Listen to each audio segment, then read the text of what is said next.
জয় জগন্নাথ। এবছরের রথযাত্রাটা ভীষণই ভালো কাটলো। রথযাত্রার ঠিক আগেই ইস্কনের আয়োজন করা রথযাত্রাতে যাওয়ার সুযোগ হয়েছিল। আর এই যে দেখো, দর্শন করো ওখানকার মহাপ্রসাদে।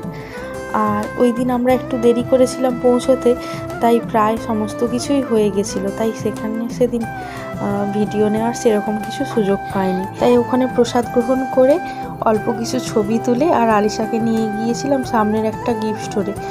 এখানে যে মেলা নেই, তাই ওই গিফট স্টোর থেকে অল্প কিছু ওকে খেলনা এইসব কিনে দিয়ে ফিরে আসি ঘরে। আর এই যে রথযাত্রার দিন আলিশা আর আয়ুষকে নিয়ে বিকেলবেলা রথ টানিয়ে তারপরে সন্ধ্যেবেলা গিয়েছিলাম দেখো বন্ধুর বাড়ি। ওখানে ও আয়োজন করেছিল প্রসাদের।